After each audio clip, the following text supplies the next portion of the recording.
எல்லோருக்கும் வணக்கம். Welcome to உங்கள் நான் கமல்ஹாசன். ஸோ இந்த வீடியோவில் நம்ம கமல் சார் பற்றின ஒரு புதிய தகவல் தான் டிஸ்கஸ் பண்ண போகிறோம். ஸோ வீடியோக்குள்ளே போகிறதுக்கு முன்னாடி நம்ம சேனலுக்கு நீங்கள் புதுசாக இருந்தீங்கன்னா கண்டிப்பாக சப்ஸ்கிரைப் பண்ணிக்கோங்க, வீடியோ மறக்காமல் லைக் பண்ணிக்கோங்க. இப்போ நம்ம வீடியோக்குள்ளே போகலாம். ஸோ முதல் டாப்பிக்கே வந்து பார்த்தீங்கன்னா கல்கி 2898 AD படத்தோடைய ப்ரமோஷன்ஸ் வந்து பயங்கரமாக வந்து ஆரம்பிச்சிட்டாங்க. ஸோ ட்ரெய்லர் நாளைக்கு வருது அப்படிங்கிறது உங்கள் எல்லாத்துக்குமே தெரியும். அது சம்பந்தமாக ஒரு புது போஸ்டர் தீபிகா படுகோனோட வந்து ரிலீஸ் ஆகிடுச்சு. ஸோ எல்லாருடைய போஸ்டர்ஸும் வந்து ரிலீஸ் ஆகிருக்கு அப்படிங்கிறது உங்கள் எல்லாத்துக்குமே தெரிஞ்சிருக்கும். ஸோ இன்னும் வந்து இரண்டு நபர்கள் தான், திஷா பத்தானி அப்புறம் வந்து கமல் சாரோடைய நம்ம போஸ்டர் மட்டும்தான் இன்னும் ரிலீஸ் ஆகல. மிச்சம் எல்லாமே வந்து அந்த படத்துலேருந்து ரிலீஸ் பண்ணிட்டாங்க அப்படிங்கிறது தான். ஸோ ட்ரெய்லர் வந்து எங்கெங்கெல்லாம் ப்ளே ஆகுது ஜூன் 10லேருந்துன்னு பார்த்தீங்கன்னா PVR அண்ட் சத்யம். ஸோ இந்த ரெண்டு இடத்துலையும் வந்து மேக்ஸிமம் வந்து ப்ளே ஆகுது. உடனே நிறைய பேர் வந்து பார்த்தீங்கன்னா தமிழுக்கு இவங்க வந்து முன்னுரிமை கொடுக்க மாட்டாங்க அப்படின்னு சொல்கிறாங்க. தேட்டர் லிஸ்ட் வந்து வெளியே வந்துருந்துச்சு. பெங்களூரில், தெலுங்கானா பயங்கரமாக வந்து பார்த்திங்கன்னா தேட்டர்ஸ் வந்து இருந்தது. ஏன் தமிழில் PVR சத்யம்ன்றாங்க? மேக்ஸிமம் தமிழில் வந்து பார்த்திங்கன்னா இட்ஸ் அக்யூர்ட் பை PVR சத்யம் தான். எல்லா இடத்துலையும் PVR இருக்குது அப்படிங்கிறதுனால நீங்கள் எங்கே வேணாலும் இப்போ பார்க்குறப்ப PVRல தான் வந்து பார்க்குறாங்க. அப்படிங்கிறப்ப ஈஸியாக நீங்கள் அந்த ட்ரெய்லரை சூப்பராக வந்து விஷுவல் பண்ணலாம். பட் IMAX 3D அப்படிங்கிறது ட்ரெய்லர் ரிலீஸ் ஆகும்போது தான் வந்து கண்டிப்பாக தெரியும். அது வரைக்கும் தெரியாது. அடுத்து இன்னொரு முக்கிய தகவல் என்ன அப்படின்னா, கமல் சாரும் பிரபாஸோடைய ஃபேஸ் ஆஃப் அப்படிங்கிறது தான் இந்த படம். ஓகேங்களா? கடைசி அதுலேருந்து அப்படியே முடிச்சு அவங்க 2 பேருக்குள்ள என்ன பிரச்சனை அப்படிங்கிறது பார்ட் 2 வழியாக போய் அடுத்து அந்த படம் வந்து இதாகும். கிட்டத்தட்ட பார்ட்டு 7 பாகம் வந்து பிளான் பண்ணியிருக்காரு. ஸோ மிகப்பெரிய ஒரு பெரிய சீரீஸாக கல்கி வந்து உருவெடுக்க போகுது அப்படிங்கிறது தான். ஸோ 2வது பார்ட்டில் முழுக்க கமல் சார் வரப்போகிறார் அப்படின்ற தகவலும் நமக்கு வந்து கிடச்சிருக்கு அப்படிங்கிறது தான். ஸோ வெயிட் பண்ணி பார்க்கலாம். பயங்கர எக்ஸ்பெக்டேஷன்ஸ் வந்து பார்த்திங்கன்னா டாப் நாட்சில் இருக்குது அப்படிங்கிறதுல எந்த ஒரு மாற்று கருத்தும் இல்லை. அடுத்து 2026 சட்டமன்ற தேர்தல் 2 தான் இப்போதைக்கு பாசிபிள் அப்படின்றாங்க. ஒன்று வந்து பார்த்திங்கன்னா திமுகவோட கமல் சாரோடைய கூட்டணி. இந்த ரெண்டும் வந்து மேஜர் இம்பேக்ட் வந்து 2026 வந்து கிரியேட் பண்ணும் அப்படின்ற மாதிரி சொல்கிறாங்க. ஒன்று. 2வது வந்து பார்த்திங்கன்னா விஜய் அவர்கள் மற்றும் அண்ணாமலை பாஜக. ஸோ இந்த மாதிரியான விஷயங்கள் வந்து நடக்குமா அப்படிங்கிறத வெயிட் பண்ணி தான் பார்க்கணும். ஸோ நிறைய பேர் வந்து அதை தான் கணிச்சிட்ருக்காங்க.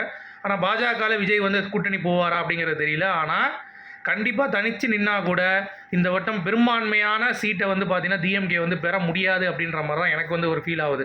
ஸோ அவங்க வந்து யாரையாவது நம்பி தான் ஆகணும். கமல்ஹாசன் அவர்களை நம்பி ஆகணும், இல்லை வந்து யாரையாவது வந்து நம்பி தான் ஆகணும். அதே மாதிரி விஜய் அவர்களும் வந்து பெரும்பான்மையாக வந்து எல்லா இடத்துலையும் ஜெயிக்க முடியாது. ஒரு 2-3 ஜெயிச்சா கூட அவர் யார்ட்டையாவது போய் கொடுத்து தான் ஆகணும். அப்படி இல்லைன்னா தனித்து நின்று நீங்கள் போட்டிட்டு ஒன்றுமே வந்து பண்ண முடியாது அப்படிங்கிறது தான். ஸோ அதை எப்படி அவங்க ஹேண்டில் பண்ண போகிறாங்க, வித்தோல்டு பண்ண போகிறாங்க அப்படிங்கிறத பொறுத்து இருந்து பார்ப்போம். ஸோ 2026 அரசியல் களம் கமல்ஹாசன் மற்றும் விஜய் அவர்களை நம்பித்தான் பயணம் பண்ண போகுது அப்படின்ற மாதிரி எக்ஸ்பர்ட்ஸ் நிறையா பேர் வந்து கணிக்கிறாங்க அப்படிங்கிறது பார்க்க முடியுது. சரிங்களா? அடுத்து கல்கி படத்தில் கிட்டத்தட்ட $500K வந்து பார்த்திங்கன்னா ஓப்பனிங்ஸ் வந்து புக் ஆகிருக்கு. ஆனால் ஆஃப்டர் கமல் சாரோடைய கெட்டப் ட்ரெய்லர் ரிலீஸ் ஆகிடுச்சோ, இல்லை அதை பற்றின ஒரு அறிவிப்போ, இல்லை ஒரு ட்ரெய்லரில் வாய்ஸ் ஓவரோ கமல் சாரை பற்றி ஏதாவது ஒன்று வந்துச்சு அப்படின்னா இன்னமும் வந்து USA வந்து பிச்சு எடுக்கும் அப்படின்ற மாதிரி சொல்கிறாங்க. ஸோ ஆக மொத்தம் ஜூன் 10 நாளைக்கு தரமான சம்பவம் வந்து ரெடி ஆகிட்டுருக்கு அப்படிங்கிறது தான். அடுத்து இந்தியன் 2 ஆடியோவில் பற்றி பேசி தான் ஆக வேண்டும். ஸ்டார்டிங் அப்போ ரொம்ப எக்ஸ்பெக்டேஷன்ஸ்லாம் வந்து வரவே இல்லை. இப்போ வந்து ரீச்சிங் எக்ஸ்பெக்டேஷன்ஸ் அப்படிங்கிறது தான். யூடியூப்பில் வந்து பயங்கர ட்ரெண்டிங்கு, ஜியோ சாவனில் வந்து பயங்கர ட்ரெண்டிங்கு, அப்புறம் வந்து பார்த்திங்கன்னா அமேசான் மியூசிக்கு, ஸ்பாட்டிஃபை, ஐடியூன்ஸு, இந்த எல்லா இடங்களிலும் அனிருத் வந்து பார்த்திங்கன்னா கிட்ட ஒரு 3 பாட்டை கொண்டு வந்துட்டார்.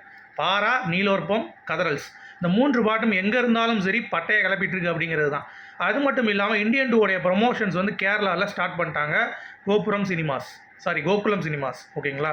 ஸோ அதில் மெயினாக வந்து கேரளாவில் ஒரு ஸ்டார்டிங் பாயிண்ட்டாக இருக்கக்கூடிய ஏர்போர்ட்லேருந்து ரயில்வே ஸ்டேஷன்லேருந்து போகக்கூடிய இடங்களில் ஒரு மிகப்பெரிய 2 பேனர்கள் பயங்கரமாக வந்து வச்சுருக்காங்க.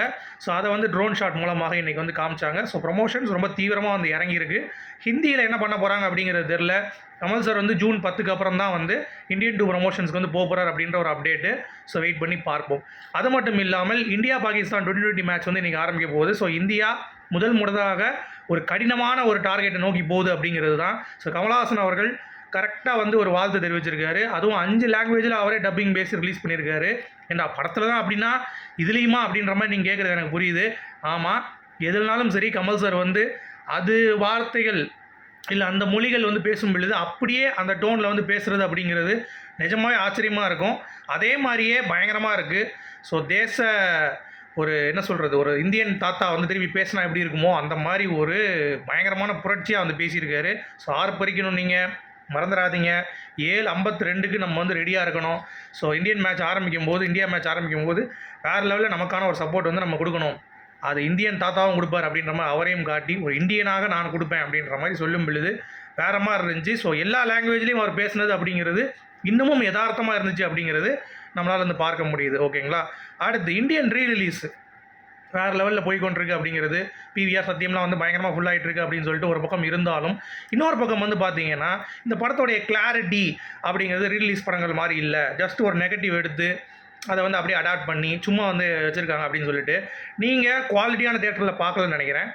நான் பார்த்தது கமலா தேட்டரு. சும்மா வேறு லெவலில் 4K ரெசல்யூஷன் வந்து இருந்துச்சு அப்படிங்கிறது தான். சும்மா புள்ளிலாம் அடிக்கலை, பக்காவாக இருந்தது. ஒரு சில இடங்களில் கொஞ்சம் ஓல்டு ஷாட்லாம் இருக்கும்ல, அதாவது சேசிங் ஷாட்டு, கொஞ்சம் ஜூம் அவுட் ஷாட்லாம் வந்து கொஞ்சம் ஜூம் இன் பண்ணும்போது கிளாரிட்டி கொஞ்சம் அடியாகுது. மற்றபடி பக்காவான கிளாரிட்டியில் தான் இந்தியன் படம் வந்து இருக்குது அப்படிங்கிறது தான். சில பேர் வைத்தறிச்சலில் வந்து பேசிகிட்டு இருக்காங்க அப்படிங்கிறது தான். ஸோ இதில் வந்து மீண்டும் மீண்டும் கேட்பது அப்படிங்கிறது வந்து பார்த்தீங்கன்னா 3 தான். ஒன்று கமல் சாரோடைய டான்ஸ் மூவ்ஸ், சரிங்களா, அந்த காலை தூக்கி வந்து வரல, அது ஒன்று. அடுத்து வந்து ஃப்ரீடம் ஃபைட் சீனு பயங்கரமாக வந்து ஒரு ரிப்பீட்டு கேட்டுகிட்டே இருக்காங்க. அடுத்து வந்து பார்த்திங்கன்னா இந்தியன் தாத்தா வந்து அவங்கள கொல்கிற விதம் அதெல்லாம் வந்து செம ரசனையாக இருக்குது. அது மட்டும் இல்லை, ரோபோ சங்கர் வேறு ஒரு வைப் கொடுத்துட்ருக்காரு. இந்தியன் 1 ரிலீஸ் ஆகும்போது திருப்பி வந்து அந்த ஒரு பாடலை வந்து அவங்க ஃபேமிலி மெம்பர்ஸ் எல்லாருமே டான்ஸ் ஆடினாங்க. அது மட்டும் இல்லாமல் கதரல்ஸ் இந்தியன் 2ல் அது ரிலீஸ் ஆகிடுச்சுல, அதை வந்து எல்லாரும் சேர்ந்து வைப் பண்ணி அதை வந்து ட்ரெண்டிங்கில் கொண்டு வந்துட்டாங்க அப்படிங்கிறது தான். ஸோ வேறு லெவலு. கமல் சார் உடைய நண்பர், கமல் சார் உடைய எதிரி அப்படின்னு சொல்லி இல்லாமல் கமல் சார் உடைய ரசிகன் அப்படின்னு சொல்லிட்டு பயங்கரமான ஒரு பேட்டர்னில் ஒரு விஷயம் வந்து கொடுக்குறது, ஒரு ட்ரெண்டிங்கில் வந்து கொடுக்குறது அப்படிங்கிறது மிகப்பெரிய விஷயம். ஸோ ரோபோ சங்கர் அவர்கள் வேறு லெவல் கமல் சாரோடைய பக்தனாக இருக்கிறார் அப்படிங்கிறது. அடுத்து கராத்தே ராஜாவும் வந்து விரும்மாண்டி மூலமாக தான் எனக்கு வந்து பிரேக் கொடுத்தாரு Kamal sir. So Indian 2 wait பண்ணிகிட்டு இருக்கேன். At the same time Indian 1லேயும் வந்து பார்த்தீங்கன்னா என்னுடைய ஃபேமிலி எல்லாம் கூட்டு வந்திருக்கேன். எங்கள் அம்மா இருக்காங்க, எங்கள் ஃபேமிலி இருக்காங்கன்னு சொல்லிட்டு மொத்தமாக அவங்க ஃபேமிலியில் இருக்க கிட்ஸ் எல்லாத்தையும் கூட்டு வந்து அந்த படத்தை வந்து பார்த்துருக்காரு அப்படிங்கிறது தான். ஸோ வேறு லெவல் செய்கை. அடுத்து அன்பே சிவம் கமல் சார் ஒரு நட்பணி இயக்கம் வந்து பார்த்தீங்கன்னா நேற்று மதியம் நிறைய பேருக்கு வந்து உணவு வழங்கியிருக்காங்க. ஸோ அவங்களுடைய உதவி அப்படிங்கிறது வந்து மெய் சிலிர்க்க வைக்கிது அப்படிங்கிறது தான். ஸோ நம்மளே வந்து மெர்சல் ஆகிட்டோம். ஏன்னா நற்பணி இயக்கம் அப்படிங்கிறத சும்மா வந்து பேரை வச்சுக்கிட்டு ஒன்றும் பண்ணாமல் இருக்கிறது வந்து மேட்ரு கிடையாது. அதையும் மீறி எல்லா விஷயங்களும் வந்து பண்ணிகிட்டு இருக்காங்க. அதுக்கு வந்து நிஜமாகவே ஒரு வாழ்த்துக்கள் சொல்லிக்கலாம். அடுத்து இந்தியன் 2ல் ராகுல் பிரீத் சிங் நிறைய பேர் வந்து விழுக்க ஆரம்பிச்சிட்டாங்க. என்னப்பா அப்படின்றீங்களா? கமல் சார் சங்கர் சார் படம்னா வந்து நான் நடிக்க ஒத்துருக்க மாட்டேன். இந்த படத்தில் அதையும் தாண்டி கதைகள்லாம் நல்லா இருக்குது. ஸோ அதனால தான் நான் வந்து எனக்கு ரோல் வந்து நல்லா இருந்துச்சுன்னு சொல்லி நடிக்க வந்தேன் அப்படின்னு சொல்லிட்டாங்க.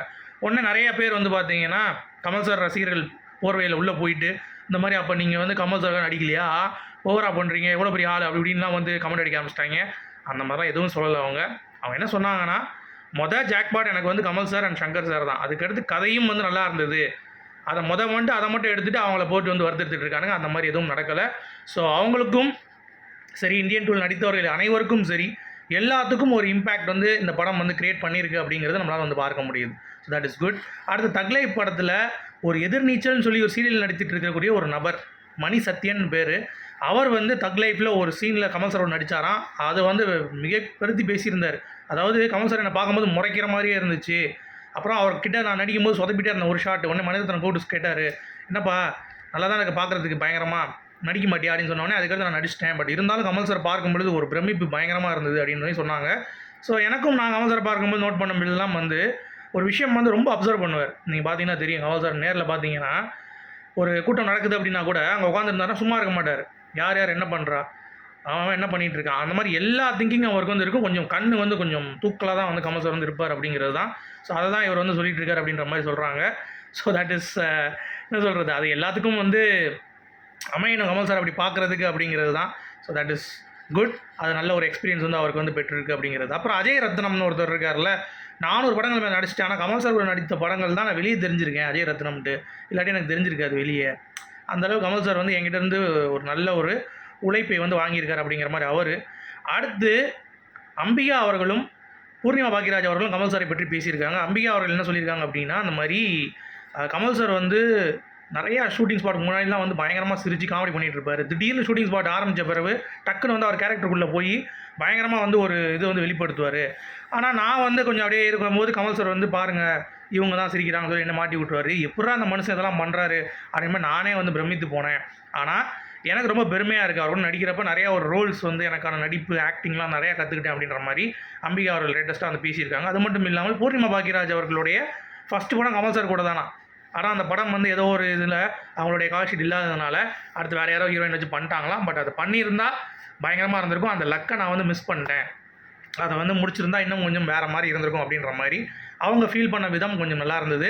ஸோ 2 பேரும் ஒன்றா உட்காந்து பேட்டி கொடுத்துருந்தாங்க ஆஃப்டர் லாங் டைம் அப்படிங்கிறது தான். ஸோ உங்களுடைய கருத்துக்கள் சொல்லுங்கள். மீண்டும் 4 நிமிடம் சந்திப்போம். அது வரைக்கும் குட் பை.